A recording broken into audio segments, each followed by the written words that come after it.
Hello everyone, we are the Group 3 and today we are going to tackle about Alfred McCoy's political cartoons and caricature during American era and Cory Aquino's speech before the US Congress by Beltran. Alfred McCoy's political cartoons and caricature during American era. Alfred McCoy is a 72-year-old professor of history at the University of Wisconsin, where he also served as director of Center for Southeast Asian Studies. He spent the past quarter of his life writing about the politics and history of the opium trade. Some of his popular works are Shadows of the American Century, The Rise and Decline of U.S. Global Power in 2017, and Policing America's Empire, the United States, the Philippines, and the Rise of the Surveillance State in 2009. McCoy also influenced how political and social power is depicted in caricatures. His exposure of corruption, human rights abuses, and the interplay between state and society provides rich material for caricaturists who aim to highlight these issues through satire and visual commentary. Cartoon editorials compiled by McCoy as a print media surely have an impact among the Filipino readers during the American period until today. Including works of art and editorials in the study of history is a good strategy to make students more engaged in learning the course. People's opinions, sentiments, and aspirations of the time they were published can be reflected and analyzed in the work of art. These effects can be positive or negative, short-term and long-lasting, which can change the beliefs of audience or individuals. However, not all effects result in changes. It can reinforce an existing belief, attitudes, as well as behavior of the populace. Next, the historical background of political caricature of the American era. Philippine political cartoons gained full expression during the American era. Filipino artists recorded natural attitudes toward the coming of the Americans as well as the changing mores and times, while the 377 cartoons compiled in this book speak of themselves. Historian Alfred McCoy's extensive research in the Philippine and American archives provide a comprehensive background not only to the cartoons but to the turbulent period as well. Dito po sa historical background, highlight nila ang oppression ng mga Pinoy na kontrolin yung kanilang consciousness by American forces. Next is the content, presentation, and analysis. The presentation of the cartoons varies the racial to conservative, vivid, and worthy to express the cartoonist views and languages used are either in English or Spanish. The artists using their cartoons illustrated not just their opinions, but broad image of the Philippines under the U.S. The transition from Spanish colonial period to American occupation shows different changes as well in the culture, society, and politics. Dito po sa content presentation and analysis, ginawa po nila dito yung base po sa viewers ng mga tao kung paano nila intindihan. Like, doon po sa language nila, kung sino yung manonood. Tapos po, yung language lang, hindi lang po English, pwede rin po Spanish. Tapos po, binroad din nila yung image ng Philippines under the US. Dito po sa content presentation and analysis, maraming pong pinag-combine yung kanilang culture, society, and politics para mas mapaganda ang kanilang gagawin na cartoon at sa mga manonood at sa kanilang gagamitin na languages. As you can see in the first image, title was The Police Force is Bribe. But what does it mean? It means whenever the police officers or police organization pay off to ignore crimes or help criminals. This situation continues to happen today. Some police officer or higher-ups are abusing their position of power and causing people to lose their trust in the police. So in short, the new bird of prey is well-known story in the Philippine journalism. It tells about a newspaper that got into big trouble for writing bad things about high-ranking official. For example, if the local newspaper published an article claiming that a high-ranking government official is corrupt, the official gets angry and sued the newspaper for making false accusation. This demonstrates how dangerous it may be for journalists to criticize powerful individuals. The image illustrates that the government has taken over a huge place of resident designed for a single priest, while many people are overflowing into small places, such as Plaza Giotti and Santa Cruz. This shows the unfairness of one individual having a large house when many others are limited. The title of the image is Where the Mosquito is King. It refers to an area where mosquitoes are numerous and cause a lot of problems. As an example, dengue. Dengue fever is a disease spread by mosquito bites that cause severe illnesses, including high temperature, headaches, and other symptoms. So they are concerned that if Filipino runs it, they will not do enough to keep people healthy. But others believe everyone should have the chance to help make decisions about health, regardless of where they're from. This cartoon mocks the authorizing active and retired legislators to bear firearms. Sarcastically, the Manila press went outraged. They stated that those people in authority must then be respected. In this editorial, it shows that the Manila press went outraged, as the authority should therefore be respected. The Free Press denounces the proliferation of illegal taxis called colorums, with the proliferation of illegal PUVs and taxis colorums. Fatal accidents were expected to rise on that year. With automobiles crowded into Manila's narrow street and authorities' failure to take necessary actions, the Free Press had some gloomy thoughts as you can see in the cartoon. Manila sinks into a miasma of mismanagement. Political tuggery escalates. Members of the council running for re-elections mobilize the city's gangster to coerce voters. This pointed out the gangsters carries more political influence than an honest man. Manila has faced periods of sinking into a miasma of mismanagement due to a combination of factors such as rapid urbanization, inadequate infrastructure, corruption, and ineffective governance. Agrarian issues in the Philippines got worse. The agrarian issues got worse due to several factors, including the consolidation of land ownership among a few wealthy landlords and disenfranchisement of small farmers.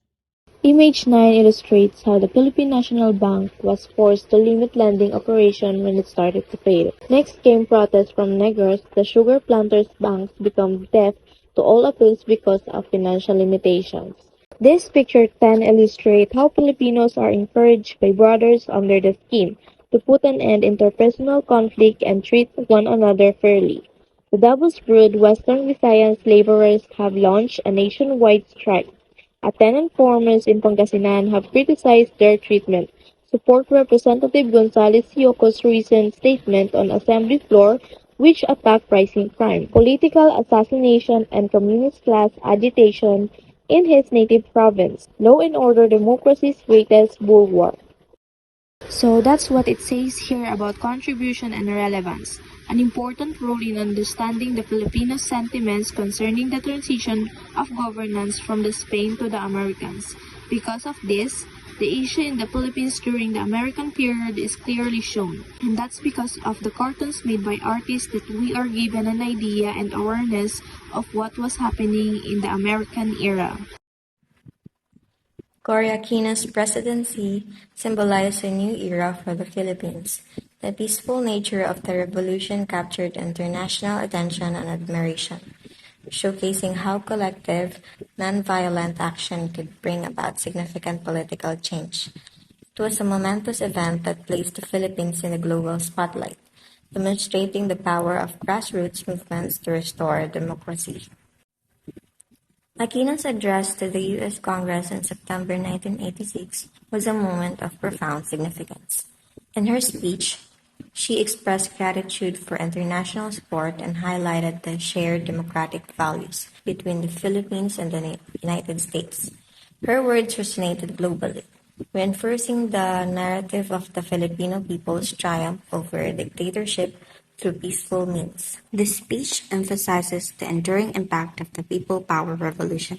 It serves as a reminder of the power of unity and peaceful protest in overcoming oppression and restoring democratic governance. The international recognition that followed underscored the Philippines' role as an inspiration for other nations striving for freedom and democracy. Cory Aquino became president after the 1986 People Power Revolution, which peacefully overthrew the dictator Ferdinand Marcos. This revolution gained worldwide attention for achieving change without violence. Fun fact: Cory Aquino was the widow of Benigno Ninoy Aquino Jr., a major Marcos opposition leader who was assassinated. She was seen as the opposite of Marcos, and she had no political experience, was known for her humility, and emerged from personal tragedy. In contrast, Marcos was known for his political savvy and charisma. Despite her lack of experience, Aquino's sincerity and moral strength inspired the nation. Her speech to the U.S. Congress in 1986 emphasized the victory of democracy and the support needed to rebuild the Philippines. Revisiting her speech reminds us the power of peaceful protest and the impact of her leadership on restoring democracy. The People Power of Revolution of 1986, also known as the EDSA Revolution or the February Revolution, was a series of popular demonstrations in the Philippines, mostly in Metro Manila from February 22 to 25, 1986. There was a sustained campaign of civil resistance against regime violence and electoral fraud. When former Senator Ninoy Aquino was shot at the tarmac of the Manila International Airport on August 21, 1983, the Marcos regime greatly suffered a crisis of legitimacy. Protests from different sectors frequented different areas in the country. Marcos' credibility in the international community also suffered. Paired with the looming economic crisis, he had to do something to prove his allies in the United States that he remained to be democratically anointed leader of the country. On February 1986 was a significant time for the Philippines. President Ferdinand Marcos called for a snap presidential election amidst growing political unrest and allegations of electoral fraud. This ultimately led to the historic People Power Revolution, with millions of Filipinos taking to the street in protest, eventually resulting in the ousting of Marcos and the rise of Corazon Aquino to the presidency. Where Corazon Aquino, the widow of slain senator, was convinced to run against Marcos. The canvassing was rigid to Marcos' favor, but the people expressed their protest against the corrupt and authoritarian government. Allegations of mass cheating, political turmoil, and human rights abuses led to the People Power Revolution on February 1986, which removed Marcos from power. The result was Cory Aquino got 64% votes, while Marcos got 27% of votes. On September 18, 1986, hold a significant in the Philippine history, as it marked the day when Corazon Aquino, popularly known as Cory Aquino, was inaugurated as the 11th President of the Philippines. Her presidency marked the restoration of democracy in the country after years of authoritarian rule under Ferdinand Marcos. Cory Aquino played a crucial role in the People Power Revolution, which led to the ousting of Marcos and the end of his regime. She became an iconic of democracy and served as an inspiration to people around the world. She went to United and spoke before the joint session of the U.S. Congress. She began her speech with the story of her leaving the United States 2 years prior as a newly widowed wife of Ninoy Aquino. She then told the Ninoy's character, conviction, and resolve in opposing the authoritarianism of Marcos. She talked of the 3 times that they lost Ninoy, including his demise on August 23, 1983. The government sought to break him by indignities and terror. They locked him up in a tiny, nearly airless cell in a military camp in the north. They stripped him naked and held the threat of a sudden midnight execution over his head. Ninoy held up manually under all of it. I barely did as well. For 43 days, the authorities would tell me what had happened to him. This was the first time my children and I felt we had lost him. When that didn't work, they put him on a trial for subversion, murder, and a host of other crimes before a military commission. Ninoy challenged its authority and went on fast. If he survived it, then he felt God intended him for another fate. We had lost him again, for nothing would hold him back from his true the end. He stopped only when it dawned on him that the government would keep his body alive after the fast had destroyed his brain. And so, with barely any life in his body, he called off the last fast on the 40th day. And then, we lost him irrevocably and more painfully than in the past. The news came to us in Boston. It had to be after the 3 happiest years of our lives together. But his death was my country's resurrection and the courage and faith by which alone they could be free again. The dictator had called him a nobody. Yet, 2 million people threw aside their passivity and fear and escorted him to his grave. I held fast to Ninoy's conviction that it must be by the ways of democracy. I held out for participation in the 1984 election the dictatorship called, even if I knew it would be rigged. I was warned by the lawyers of the opposition that I ran the grave risk legitimizing the foregone results of elections that were clearly going to be fraudulent. But I was not fighting for lawyers, but for the people whose intelligence I had implicit faith. By the exercise of democracy, even in a dictatorship, the people vindicated me in an election shamefully marked by government thuggery and fraud. The opposition swept the elections, garnering a clearly majority of the votes even if they ended up with barely a third of the seats in parliament. Now I knew our power. Again, as we restore democracy by the ways of democracy, so are we completing with constitutional structures of our new democracy under a constitution that already gives full respect to the Bill of Rights. A jealousy independent constitutional commission is completing its draft, which will be submitted later this year to a popular referendum. When it is approved, there will be elections for both national and local positions. So, within about a year from a peaceful but national upheaval that overturns the dictatorship, we shall have returned to full constitutional government. My predecessor set aside democracy to save it from a communist insurgency that numbered less than 500. Unhampered by respect for human rights, he went at it with hammer and tongs. By the time he fled, that insurgency had grown to more than 16,000. I think there is a lesson here to be learned about trying to stifle a thing with the means by which it grows. Finally, may I turn to that other slavery, our $26 billion foreign debt. I have said that we shall honor it, yet the means by which we shall be able to do so are kept from us. Many of the conditions imposed on the previous government that stole this debt continue to be imposed on us who never benefited from it. Wherever I went in the campaign, slum area or impoverished village, they came to me with one cry: democracy. Not food, although they clearly needed it, but democracy.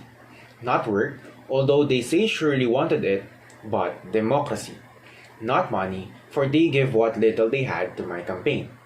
They didn't expect me to work a miracle that would instantly put food into their mouths, clothes in their back, education in their children, and give them work that will put dignity in their lives.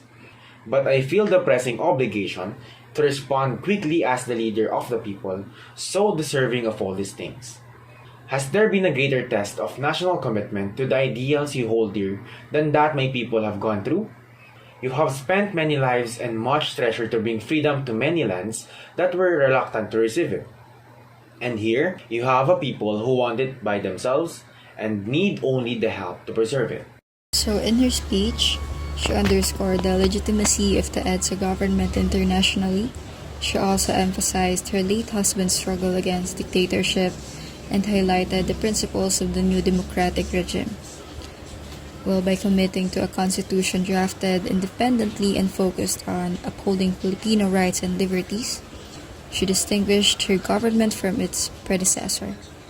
Cory positions herself as a reconciliatory figure amid decades of divisive authoritarian rule. While acknowledging parallels with the previous administration, she denounced its failure to benefit the Filipino population and pledged to address the burdensome debts accumulated.